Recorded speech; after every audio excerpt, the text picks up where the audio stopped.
We haven't really talked about his defense. Yeah. Tell me your takeaways on his defense, Ethan. He plays with a high motor. I remember when you were talking about Scoot, you said occasionally he might give up on a play if he's beat, which is like the difference between him and a lockdown defender like a Gary Payton. Right.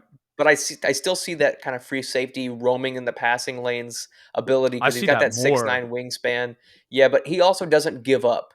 Like I don't think he gives up nearly as often as Scoot because he Hmm. has the athleticism and length to close when he's beaten. Kind of like remember we were talking about Vic Wembanyama, how he got beat and he was still able to turn around and pin the shot Yeah, off yeah, the yeah. backboard.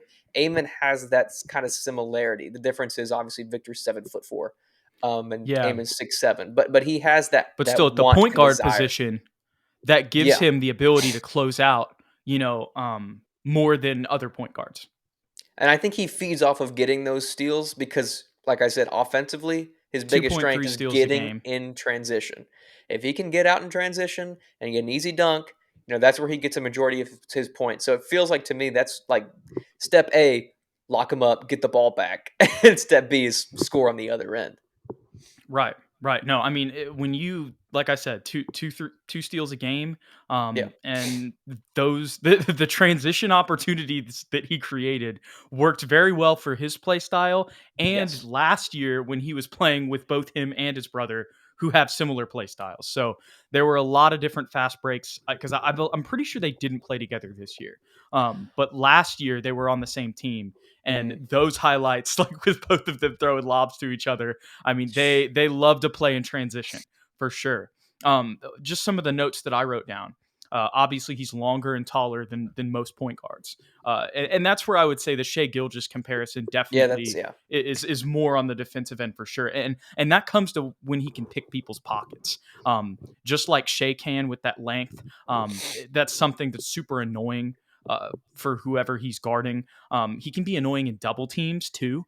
And he causes a lot of steals there. Obviously, the hands in the passing lanes, and that kind of ties into what you were saying. That free safety defender, he can see the floor really well on defense, and he has his eye. Like obviously, sometimes you got to be locked to your guy, and just be focused on your man, even in rotations and movement or whatever.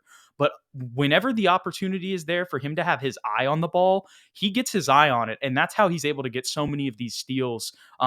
In the passing lanes, when you're watching the tape, there are some pit pockets, like I said, where he can, uses his length like Shea does, but the majority of his steals come, just straight up in passing lanes, like where yeah. people are, maybe it's like a little bit of a rainbow pass. I mentioned that with Scoot on the last prospect profile we did with him. I saw that with Amen a couple times too, where he would read those. But a lot of times it's like people are just passing, and out of nowhere, he'll just pop out of the tape, and it's like, oh, he has the ball, and now he's scored, like Yep. because Yep. he's that fast. So I love his instincts, and I love the way that he can read passes. And that makes sense because he's a point guard on the offensive side of the ball. So the fact that it would make sense that he'd be able to, read, the fact that those instincts translate to the defensive end, where it seems like he can read other point guards pretty well in the passing lanes, is, we're talking about all this, Ethan, and what does this sound like? Something the Spurs would love. They love people who try hard on defense. And you mentioned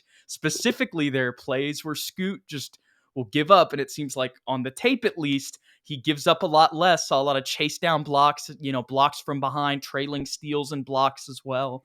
Um, Maybe that's, like we'll see the legitimacy of all that smoke come draft time, right? Hmm. Because it is in April. That's another thing that we got to remember. And people, a lot of it is just clickbait because people can make money off those type of headlines. Um, but if that is the case, the argument for it would be defense. That's where it would start when it comes to what the Spurs like. Hmm. Agreed.